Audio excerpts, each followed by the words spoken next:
ఇంకా ధర్మజ్ఞ వాక్చత్వం గురించి చెప్పుకుంటున్నాం మనం ఇప్పుడు. అందులో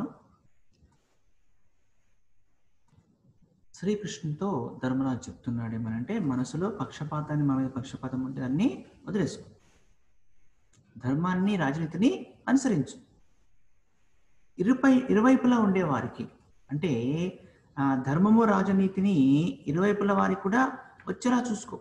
అంటే రెండు పక్షాల వారికి మంచి కలిగేటట్టుగా, అభివృద్ధి కలిగే రీతిలో. అక్కడ సభలో మనకు ఉంటారు కదా, విదురుడు మొదలైనటువంటి సజ్జనులు అందరూ ఉంటారు కదా, వారి మనసులకు అందరికీ కూడా నచ్చేటట్టుగా తగినటువంటి నేర్పుతో, కాఠిన్యముతో అక్కడ ఉండేటువంటి రాజులందరికీ కూడా తెలిసే విధంగా, ఉన్నటువంటి రాజులందరికీ తెలిసే విధంగా మాట్లాడు నువ్వు అని చెప్పని ధర్మరాజు శ్రీకృష్ణుతో చెప్తున్నాడు. ఇంకా ఇలా అంటున్నాడు, ఏమంటున్నాడు?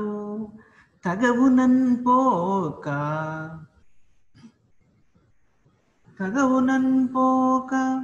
రాజు బెడిదంబులు పలికిన ఏని సైచి ఒప్పుగా నిలుమి. గురుత్వంబు ప్రభుత్వమునన్ గల పెదవారి మాట గొనమి. ఆ సుయోధను కడన్ నిలువన్ మనము ఎల్ల గారవంబుగా కురువృద్ధు పల్కున్ తలంపున్ చననిచ్చిన మెచ్చరే జనుల్. ఇంకా ఇలా అంటున్నాడు. ఎందుకంటే అక్కడ మనము నువ్వు ఎలా మాట్లాడాలంటే, అక్కడ ఉండేటువంటి మనం మాట్లాడే మాటలన్నీ కూడా ప్రజలు ఉండేటువంటి ప్రజలందరూ కూడా, జనమంతా కూడా మనకు మెచ్చుకునే విధంగా ఉండాలి. ఎందుకంటే తగువుకు పోవద్దు.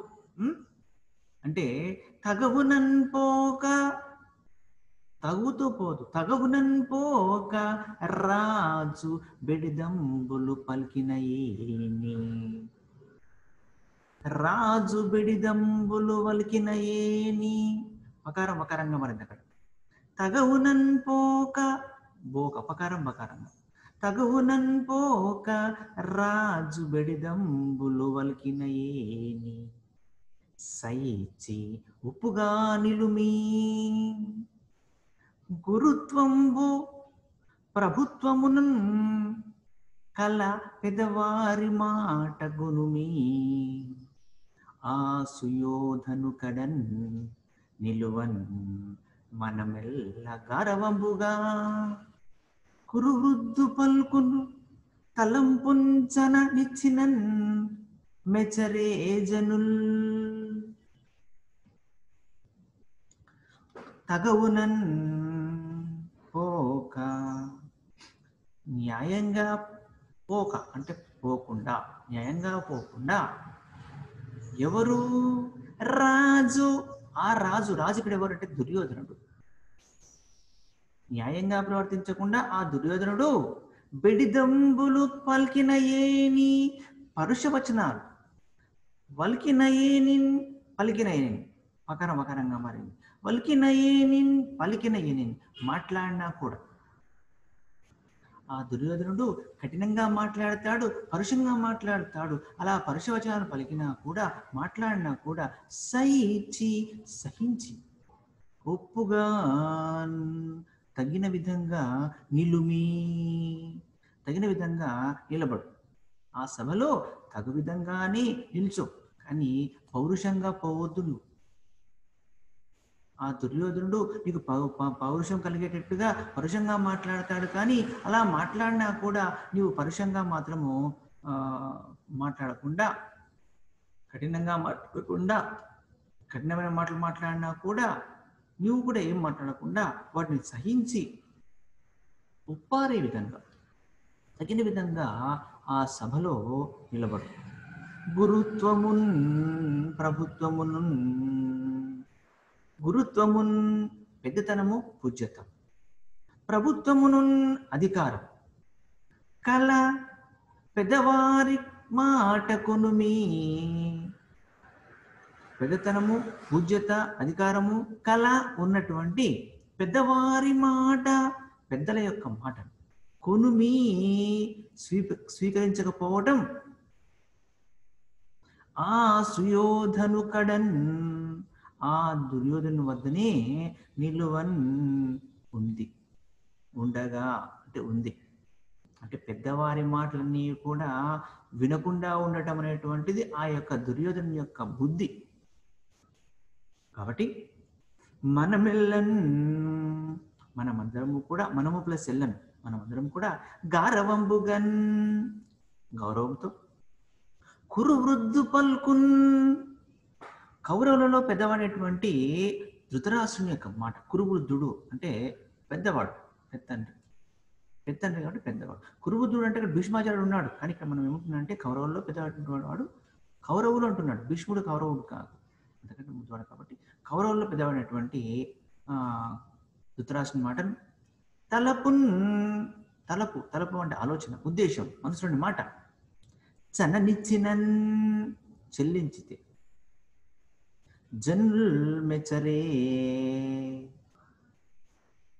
ప్రజలు మెచ్చుకోరా, మననే మెచ్చుకుంటారు. ఎందుకంటే మనం పరుషంగా మాట్లాడకపోతే ప్రజలంతా మననే మెచ్చుకుంటాడు, దుర్మార్గుడు అని చెప్పి అనుకుంటాడు. అంటే ఆ దుర్యోధనుడు న్యాయంగా ప్రవర్తించక పరుషంగా మాట్లాడితే సహించి కోపగించుకోకుండా తునకకుండా ఉండు.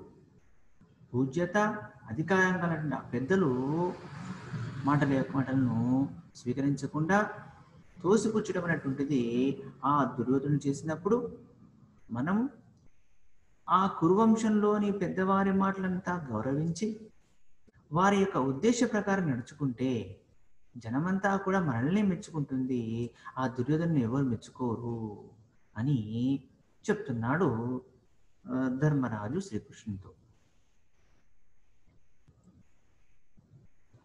తగవునన్ పోక రాజు బెడిదంబులు వలికిన ఏని సైచి ఒప్పుగా నిలుమి, గురుత్వంబు ప్రభుత్వమునన్ గల పెదవారి మాట గొనుమి, ఆ సుయోధని కడు నిలువన్ మనమెల్ల గారవంబుగా కురువృద్ధున్ పల్కు తలంపున జననిచ్చినన్ మెచ్చరే జనుల్.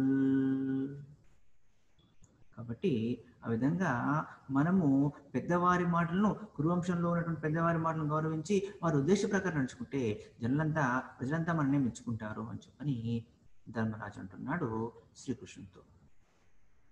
ఇంకా ఇలా చెప్తున్నాడు, సుతువాడై వినయంబు సేకొనక,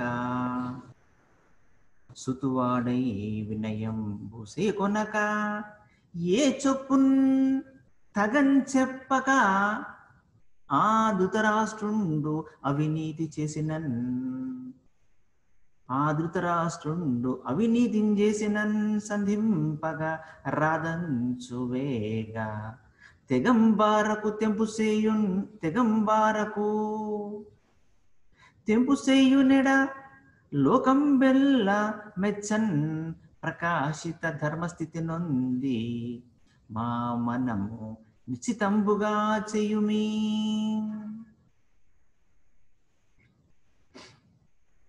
ఇంకా ఇలాంటి ధర్మరాజు, సుతువాడై వినయంబు సేకొనక, ఏ చొప్పున్ తగన్ చెప్పక, ఆ ధృతరాష్ట్రుండు అవినీతి చేసినన్ సంధింపగరాదంచు వేగ తెగంబరకు,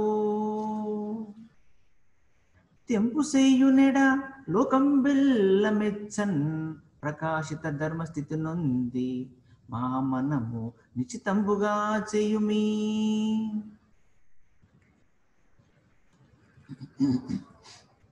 ధృతరాష్ట్రుండు సుతువాడై వినయంబు సేకొనక, ఏ చొప్పునన్ తగన్ చెప్పక, ఆ ధృతరాష్ట్రుడు మా పెద్దండ్రి, సుతువాడై కుమారుని పక్షంతో ఉన్నటువంటి వాడై, కుమారుడు అంటే ప్రేమ కాబట్టి, వినయంబు చేకొనక వినమ్రతను గ్రహించకపోకుండా, ఏ చొప్పున్ ఏ పద్ధతిని ఏ ధర్మాన్ని తగనట్లుగా చెప్పకుండా, అవినీతిగా చేసిన చెడుగా ప్రవర్తించిన అంటే నిజం అంటే ధర్మపక్షము కాకుండా అధర్మం వైపు ప్రవర్తించినా కూడా అప్పుడు ఆ సమయంలో నీవు సంధింపంగరాదు, సంధి చేయడం వీలు కాదు. అంచున్ అని వేగా తొందరపాటు తెగన్ పారకు సాహసించకు. సంధి చేయడానికి వీలుగా అని చెప్పని తొందరపాటుకు సాహసం చేయకు.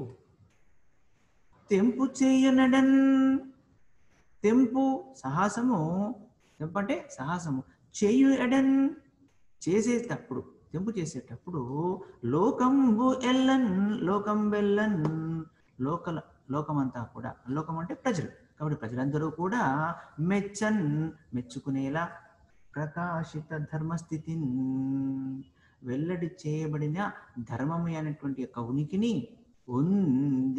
పొంది మా మనస్సును నిశ్చితంబుగా చింతలేని దానిగా చేయుమి, చేయవలసింది. ఓ శ్రీకృష్ణ, ఇలా అంటున్నాడు ధర్మరాజు. ఓ శ్రీకృష్ణ, ఆ ధృతరాష్ట్రుడు తన కుమారుని మీద యొక్క ప్రేమతో మా యొక్క వినమ్రతను, మా యొక్క వివేకాన్ని వదిలి, మా వినమ్రతను వివేకాన్ని వదిలి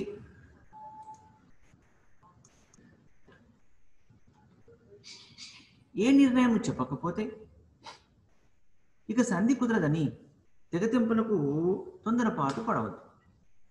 ఎందుకంటే మనం తెంపు చేస్తున్నామంటే తెంపు చేయబోయేటప్పుడు లోకమంతా కూడా మెచ్చుకునేటట్టుగా, ధర్మం అనేది అందరికీ తెలిసినట్టుగా ప్రవర్తించి మా మనస్సుకు దిగులు లేకుండా ఉండేటట్లు చేయవయ్యా ఓ శ్రీకృష్ణ అని చెప్తున్నాడు ధర్మరాజు శ్రీకృష్ణునితో.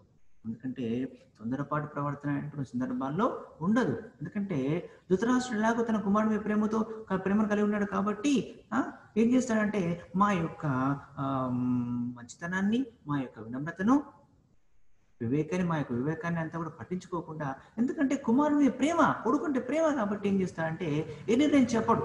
నువ్వు సంధి అడుగుతున్నావు, ఏ నిర్ణయం చెప్పడు. మాకు నేను చెప్పినా కదా 5 ఉళ్ళు ఏమని చెప్పను, 5 ఉళ్ళు కూడా ఏమని చెప్పను అంటాడు. అప్పుడు ఏం చేస్తావు నువ్వు? సంధి కుదరదని చెప్పని తెగదెంపులకు తొందరపాటు పడవద్దు. ఎందుకంటే తెంపు చేసేటప్పుడు అంతా ఎలా ఉండాలి? తెంపు చేస్తా అంటే లోకమంతా కూడా మెచ్చుకునే విధంగా, ధర్మం అనేటువంటి అందరికీ తెలిసినట్టుగా ప్రవర్తించి మా మనస్సుకు దిగులు లేకుండా ఉండేటట్లు చెయ్యవయ్యా ఓ శ్రీకృష్ణ అని చెప్పని ధర్మరాజు శ్రీకృష్ణుతో చెప్తున్నాడు. సుతువాడై వినయంబు సేకొనక ఏ చొప్పుంతగన్ చెప్పక ఆ ధృతరాష్ట్రుండు అవినీతి చేసినన్ సంధింపంగరాదంచు వేగంతెగం పారకు తెంపు సేయునడ లోకం వెల్లమెచ్చన్ ప్రకాశిత ధర్మస్థితి నుండి మా మనము నిశ్చితంబుగా చెయ్యుమీ అని అంటున్నాడు. కాబట్టి ధృతరాష్ట్రుడి ప్రేమతో మా యొక్క వినమ్రతను, మా యొక్క మంచితనాన్ని, వివేకాన్ని వదిలిపెట్టి ఏ నిర్ణయం చెప్పకపోతే ఇక సంధి లేదు అని చెప్పి తెగదింపులవుతుందని పాటుపడవద్దు. తెంపు చేసేటప్పుడు లోకమంతా కూడా మెచ్చుకునే విధంగా ధర్మము అనేది అందరికీ తెలిసేటట్టుగా ప్రవర్తించి మా మనస్సుకంతా కూడా దిగులు లేకుండా చేయవయ్యా శ్రీకృష్ణ అని చెప్పని చెప్తున్నాడు ధర్మరాజు శ్రీకృష్ణుతో. ఇన్ని సంకటములన్ ఇబ్బంగిన్ ఎంతయున్ ఒగలు చిత్తరుత్తిన్ ఒవు దీర్పవెజ్జ వివకావే వేయేల ఏ గతి నడపందలంచితి అదియో ఏ గతి నడపందలంచిత అదియున్ నాకు ప్రియము. ఓ శ్రీకృష్ణ, ఇన్ని సంకటములన్ ఇబ్బంగిన్ ఎంతయున్ ఒగులు చిత్తవృత్తిన్ ఓదీర్పవెజ్జ వివకావే. ఇన్ని సంకటములన్ ఇబ్బంగిన్ ఎంతయున్ ఒగలు చిత్తవృత్తిన్ ఓదీర్పవెజ్జ వివకావే వేయేల ఏ గతి నడపందలచితి అదియు నాకు ప్రియంబు. ఓ శ్రీకృష్ణ, ఇన్ని సంకటాల చేత, ఇన్ని కష్టాల చేత. ఇబ్బంగిన్ ఈ విధంగా. ఓగులు ఓగులు అంటే ఇక్కడ మనసంతా కూడా కకలావికలమైనటువంటి చిత్తవృత్తిన్. చిత్తవృత్తి అంటే మనస్సు, చిత్తవృత్తి, వృత్తి అంటే వ్యాపారం, మనసు యొక్క వ్యాపారం. మనసు అంతా చిత్తంగా అటు ఇటు అయిపోతుంది కాబట్టి ఓ తీర్ప మనసులో కలిగినటువంటి బాధనంతా కూడా తీర్చడానికి ఉజ్జవివకావే. వివకావే అంటే మనస్సులో కలిగేటువంటి ఆ బాధలన్నీ తీర్చడానికి వెజ్జవు ఇవకావే. వివకావే. వెజ్జవు అంటే వైద్యుడవు. వెజ్జవు అంటే వైద్యుడవు. ఇవకావే నీవే కదా. 1000 మాటలు ఎందుకయ్యా? 1000 మాటలు ఎందుకు? ఏ గతి నడపంతలంచితి. ఏ గతిన్ ఏ విధంగా అయినా సరే నడపంతలంచి నడపాలి అనుకుంటావు. ఏ విధంగా నడపాలి అనుకుంటున్నావో అదియా. ఏ గతి నడంపంతలంచితి అదియు అదే నాకు ప్రియంబు, నాకే ఇష్టం, నాకు మంచిది, నాకు ఇష్టం. నువ్వు ఎలా నడపాలని చెప్పనుకుంటున్నావో అది నాకు ఇష్టం. అయ్యా ఓ శ్రీకృష్ణ, ఇన్ని బాధలు ఎందుకయ్యా? ఇన్ని సంకట పరిస్థితుల్లో ఈ విధంగా కకావికలమవుతున్నటువంటి నా మనస్సులో ఉన్నటువంటి బాధను తీర్చటానికి వైద్యులు ఎవరున్నారయ్యా అంటే అది నీవే. నా మనసులోని బాధను, కకలావికలమైనటువంటి నా చిత్త ప్రవృత్తిని తీర్చేటువంటి వైద్యుడు నువ్వే, డాక్టరు నువ్వే. ఇక ఎన్నో మాటలు ఎందుకు? 1000 అంటే 1000 మాటలు ఎందుకు? సరే, ఈ ఎన్ని మాటలు ఎందుకు? ఏ గతి నడంపందలంచితి. అయ్యా నీవు ఏ విధంగా నడపాలనుకుంటావో, ఏ విధంగా నడపాలనుకుంటావో, ఎటువంటిదైనా సరే, ఎలా చేస్తావో సరే, ఎలా చేసినా సరే అది నీ ఇష్టం. నీ ఎట్లా చేస్తావో నీ ఇష్టం. అదే నాకు నా ఇష్టం. నువ్వు ఎట్లా చేసినా కూడా నాకు సంతోషం అని ధర్మరాజుతో చెప్పి తలంచుకొని వెండియు ఇట్లని అని తన మనసులో ఉన్న విషయాన్ని ధర్మరాజుతో చెప్పి తలంచుకొని అంటే మళ్ళీ ఆలోచించుకొని వెండియు అంటే మళ్ళీ ఇట్లని ఈ విధంగా మళ్ళీ అంటున్నాడు. మళ్ళీ అంటే చెప్పే విషయాన్ని చెప్పిన తర్వాత మళ్ళీ ఒకసారి మనసులో ఆలోచించుకొని మళ్ళీ ఈ విధంగా అంటున్నాడు. ఓ శ్రీకృష్ణ, నీవు సుయోధని పాలికిన్ పోవంగా వలదనియున్ ఒక బుద్ధి ఒడమెడున్ గోవిందా. అతడు మంత్రులున్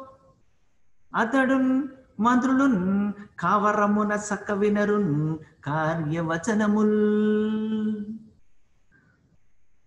ఓ గోవింద, నీవు సుయోధను పాలికిన్ పోవంగా వలదనియున్ ఒక్క బుద్ధి ఒడమెడున్ గోవిందా. అతడు మంత్రులున్ కావరమునన్ చక్క వినరు కార్యవచనముల్. గోవింద, ఓ శ్రీకృష్ణ, నీవు సుయోధను పాలుకిన్, నీవు ఆ సుయోధను అంటే ఇక్కడ దుర్యోధనుడు, నీవు ఆ దుర్యోధను వద్దకు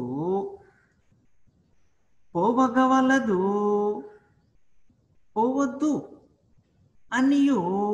అని కూడా ఒక బుద్ధి ఒడమెడున్, ఒక ఆలోచన ఒడమెడున్ పకారం వకారంగా మారింది. ఇక్కడ ఓడమెడున్ పకారం వకారంగా మారింది. ఒడమెడున్ కలుగుతుంది. ఓ శ్రీకృష్ణ, నీవు ఆ దుర్యోధన దగ్గరికి నిన్ను పంపించాలి అని అనుకుంటున్నా కదా, పంపొద్దు అని కూడా ఒక ఆలోచన నా మనసులో ఉంది.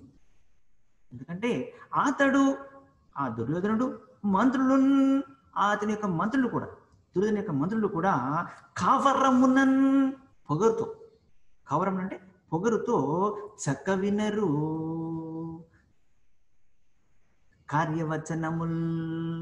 కార్యవచనాలు, చేయడానికి తగినటువంటి మాటలు. అంటే ఇక్కడ కార్యం అంటే నువ్వు ఎందుకు పోతున్నావు? సంధికి పోతున్నావు. అంటే సంధి చేయడానికి తగినటువంటి మాటలు, అంటే సంధి చేయడానికి తగిన విధంగా ఉండేటువంటి విధంగా మాట్లాడేటువంటి మాటలు, సంధి మాటలన్నీ కూడా, సంధి వచనాలన్నీ కూడా చక్క వినరు, సరిగ్గా వినరు. వాళ్ళు కావరంతో ఉంటారు కాబట్టి చక్కగా వినరు అని. ఓ శ్రీకృష్ణ, నువ్వు ఆ దుర్యోధన వద్దకు పోవడం కూడా అనవసరమే అనేటువంటి ఆలోచన కూడా నాకు మన మనసులో ఇంకో ఆలోచన కూడా కలుగుతుంది. ఎందుకంటే ఆ దుర్యోధనుడు అతని మంత్రులంతా కూడా ఆలోచనలు లేనివాడు, ఆలోచనలను చెప్పేవారు కాదు. ఎందుకంటే వాళ్ళంతా పొగరికి ఉంటారు. సంధికార్య వచనాలన్నీ కూడా వాళ్ళు సరిగ్గా వినరు, ఆ పొగురుతో సరిగ్గా వినరు వాళ్ళంతా కూడా. కాబట్టి అటువంటి వాళ్ళ దగ్గర పంపించాలంటే కూడా నా మనసు అంతా కూడా ఒకసారి పంపడం ఎందుకు అని చెప్పి కూడా నాకు అనిపిస్తుంది. ఇంకా వాళ్ళు ఎటువంటి వారు అయ్యా అంటే కుటిలమతుల్ అవినీతులు క్రూర కర్ములు అట్టి నీచుల కడకు నిన్నను పంపను చాలా, నిన్ను అనుపజాల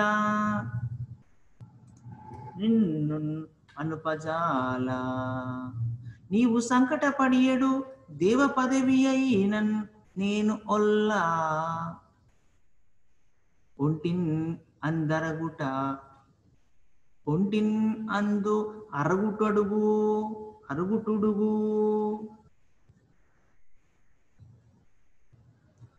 ఆ కౌరులు ఎటువంటి వాళ్ళంటే కుటిలమతులు అవినీతి క్రూర కర్ములు.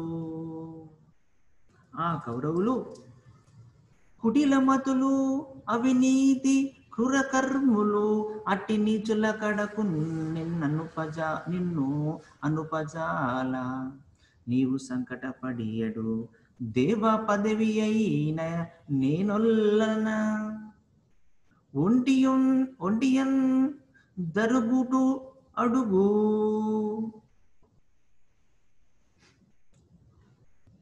కుటిలమతులు ఆ యొక్క దుర్యోధన దగ్గర ఉండేటువంటి వాళ్ళందరూ కూడా, అంటే ఆ దుర్యోధనుడు, కర్ణుడు మొదలైనటువంటి వారందరూ కూడా ఉన్నారు కదా. ఇక్కడ కర్ణుడు అంటే కర్ణుడు కాదు, కానీ కొంత ఆలోచనతో ఉంటాడు కర్ణుడు. కానీ దుర్యోధను యొక్క సోదరుడు, దుర్యోధనాదులు అంటే దుర్యోధన యొక్క సోదరులందరూ కూడా కుటిలమతులు అవినీతి కార్యాలు చేసేవాళ్ళు, వంకర బుద్ధి కలవాళ్ళు. వారందరూ కూడా వంకర బుద్ధి కలవారు. అవినీతులు వినయం లేనటువంటి వాళ్ళు, మరియు క్రూర కర్ములు క్రూరమైనటువంటి పనులంతా కూడా చేసేటువంటి వాళ్ళంతా కూడా. కాబట్టి అట్టి నీచుల కడకు, అటువంటి నీచుల వద్దకు నిన్ను అనుపజాల, నిన్ను పంపలేను. నీవు ఓ శ్రీకృష్ణ, నీవు సంకటపడియడు, సంకటం అంటే కష్టం, సంకటపడియడు కష్టపడేటువంటిది దేవ పదవి అయినా, అది ఇంద్ర పదవి అయినా సరే, నేను అంగీకరించాను. నువ్వు కష్టపడేటువంటిది అది దేవ పదవి అయినా సరే నేను అంగీకరించాను. అందున్ ఆ కౌరవ సభకు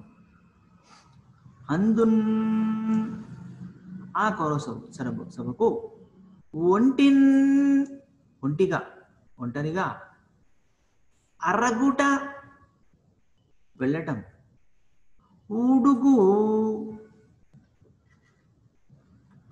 అరగుట ఉడుగు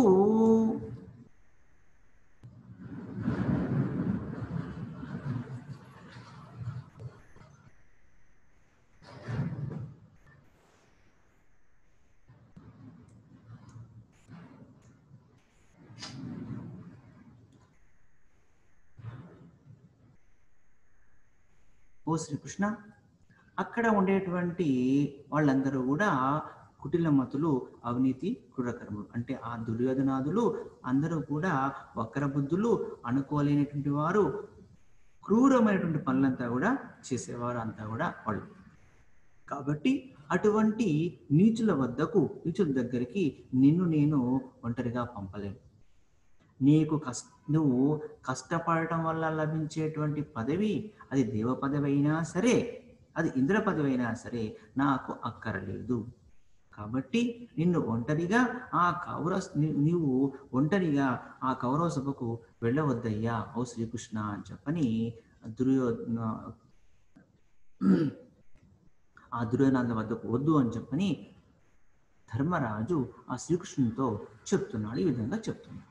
కాబట్టి వారి దగ్గర నేను పంపడానికి, అంటే ఆ దుర్యోధన దగ్గరికి పంపడానికి నాకు ఇష్టం లేదు, నేను పంపలేను, నాకు మనసు ఒప్పడం లేదు.